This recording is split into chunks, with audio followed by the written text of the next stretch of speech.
Camarines Sur, wala po. Camarines Sur, wala. 252. What is the logic, Mr. Secretary? Ang tinatanong po niya kanina, kung nandito lang, wala tayong po problemahin. Whatever equity you have been trying to project, equity. Logic. What is the logic? Wala sa flood. Ba't ka maglalagay doon? Hindi nga sa kasali. Para ba nga nangyari, Mr. Secretary?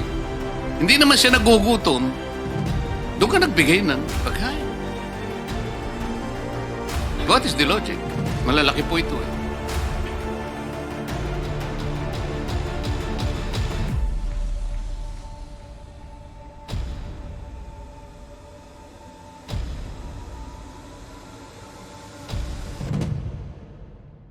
Madam Secretary of the DBM, will you be able to submit to this committee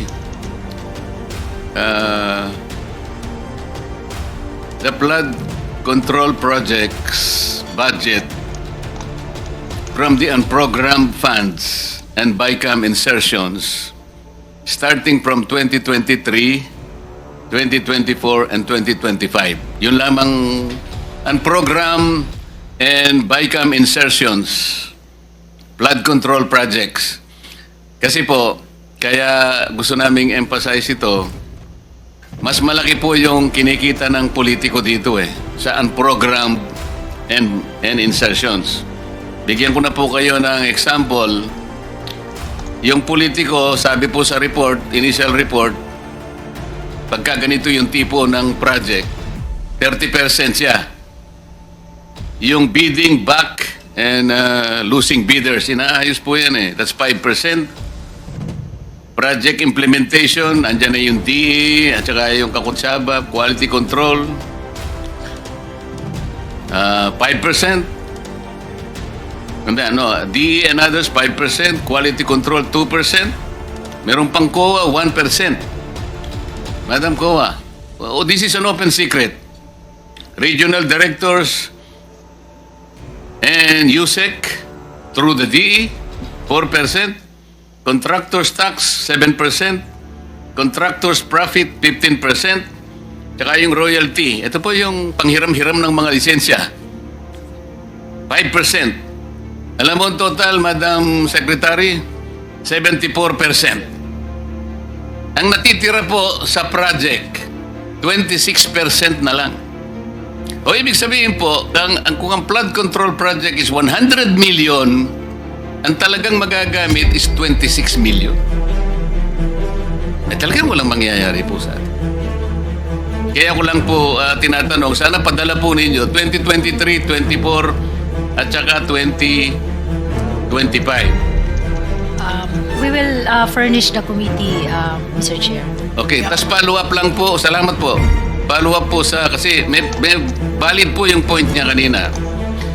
Identified na po natin yung 11 probinsya na flood-prone areas per the National Adaptation Plan of the Philippines 2023-2025. Bakit po 5 lamang na probinsya ang napagtuunan doon sa flood-prone provinces na yon? At ang napagtuunan po ninyo, wala po doon sa listahan na yon, is Cebu Province, 414 projects. Isabela, wala din po doon, 341 flood control projects. Albay, 273 flood control projects. Wala din po sa listahan yon. Leyte. Ba't ka napatingin sa akin, Senator Mix? Leyte. Wala din po sa listahan. 262 projects. Senator Bam, ang Tarlac, kasama kaya okay lang naman. Kasi pareho kaming Tarlac 258 lang. Kung ikukumpara sa Cebu na 440. Camarines Sur, wala po. Camarines Sur, wala. 252 What is the logic, Mr. Secretary? Ang tinatanong po niya kanina, kung nandito lang, wala tayong po problemahin. Whatever equity you have been trying to project, Well, equity. Logic. What is the logic? Wala sa flood prone. Ba't ka maglalagay doon? Hindi nga siya kasali. Para ba nga nangyari sa secretary? Hindi naman siya nagugutom. Doon ka nagbigay ng pagkain. What is the logic? Malalaki po ito eh.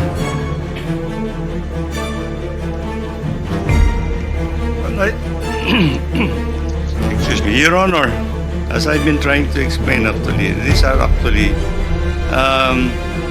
first of all, in the National Expenditure Program that we submit, these are the priority projects that are processed actually in the field. So whatever is the proposal, Naintindihan po natin yun. If it is processed on the field, you will start doon sa listahan ng flood-prone areas. Yes, Your Okay Honor. lang yun. Yes, Your Honor. Do not start with the areas na wala naman pong panganib Opo. ang pagbaha. Questionable po yun eh. So dito po makikita talaga yung talagang walang coordination. Kahit ang natutupad na lang talaga rito yung mamaya sasabihin mo kung sino-sino because you have to name names. Sabi mo kanina, ikaw ang nagpanukala nito. So I will ask you to name names later on. Yun muna po. I will call the former Senate President, Senator Subiri, for your questioning. Maraming salamat, Mr. Chairman. Mr. Secretary, good afternoon to all the members of the DPWH Good afternoon. and Secretary Pangandaman and all the other departments. Alam mo, let's address the elephant in the room, Mr. Chairman. Let's already address the elephant in the room. The DPWH is not all at fault. Kasi yan, kanina pa, nahiya lang si Secretary, Mr. Chairman. Pero in our conversations together, together with Secretary Mina, namamanggal yung budget. Iba yung NEP, paglabas po ng ng GAA, yung General Appropriations Act. And I've had conversations with the good secretary na sabi niya, wala na yung aming flagship projects. Wala na kaming road right of way. Out of sheer frustration. Hindi kasalanan ni Sec. Yun, Mr. Chairman. Kasi tamang sinabi niya, pagdating sa NEP, vetted na yan. May RDC Council approval yan. Napakahirap, napakaigpit. And the DBM also knows that there's a vetting process. Kaya paglabas po ng budget, iba nang itsura ng budget, wala na po silang magagawa dahil batas po yan. Kailangan po nilang i-implement yun. That's the elephant in the room. Kaya tama si Toby Chanco sa Kongreso kahapon. Ibigay yung mga amendments from the NEP and after the BICAM. Kasi napakasimple lang po yan eh. Ito po yung NEP, ito po yung amount. Yung marami dyan, walang kalokohan na projects, walang flood control, walang cat's eyes, walang pagbili ng solar lamps, paglagay po ng road barrier, rock netting, tsaka yung pintura sa kalsada. Paglabas ng budget, inamend yung budget nila, linagay na po lahat yun. We need to find out the proponents of that, and the President is in the right track. Kasi I've seen the President's frustration when I was Senate President na talagang bakit namamanggal yung budget, ba't nawala yung aking legacy projects. Kaya for 3 years, nawalang legacy project yung ating Pangulo dahil nga, siguro there was a free hand. And we're all guilty, no? Both House and the Senate. So, I think, wag na tayo magsanto-santo dito. Ilabas na natin yung listahan. Sino ba nag-amend yan? Tapos, depensahan ng congressman o senador sa Luneta kung kaya niyang idepensahan. Ba't niya linagay dun? Tama sinabi ni Chairman. Maraming project dyan, ghost. Meron pa nga, hindi ghost. Ginawa, pero kalahati lang. Supposed to be 100 linear meters. Naging 15 linear meters na lang. Di dapat kasuhan yun because that's a public infrastructure project. If it is not 100 linear meters under the contract, they do 50 linear meters. You can file a case like what they did to Napoles and file a case against them for substandard projects. Kung pag na yun, gumuho ng tubig, gumuho din yung project. Labas ng kabilya, walang kabilya, kawayan lang. Nandun sa Albay, sa home province ng aking nanay. Panay, coco lumber. Diyos ko po. Tsaka bato. Na semento. Yung semento mas manipis pa sa platito yung semento. Yan, kasuhan yan. Kasuhan ka agad yan. Tapos tignan mo yung proponent. Kung wala po sa NEP yan, sino ba naglagay na politiko dyan? Yan ang tanungin natin kasi there's always a day of reckoning in the elections. You will always say, kayo pala proponent na itong mga substandard projects. Lagot kayo sa amin kasi binaba kami dito. That's the elephant in the room, Mr. Chairman. I did not want to make an opening statement, but watching this talaga angers me. And I am so happy that the minority leader, together with Senator Lacson, together with Senator Sherwin Gatchalian, our chairman of the Committee on Finance, and the members of Congress now will be transparent. If there are amendments to be made in this budget, let's defend it on the floor. Kung may kalsada doon sa gitna ng probinsya ko ng Bukidnon, walang tulay, yung mga teachers nalulunod, yung mga estudyante nalulunod, I will stand up here and defend a bridge project for that.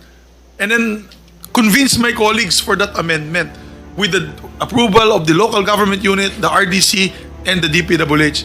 Pero yung mga bulagaan lang na after one night, nandun na lahat. Wala na po silang mavevet, wala na po silang magagawa. Kawawa din yung mga to. They become our punching bag. But let's start from the beginning. Where did the funds come from? Where are the sources of these funds? And let's expose it once and for all. Parang sa nangyari sa Napoles, lumabas lahat ng pangalan.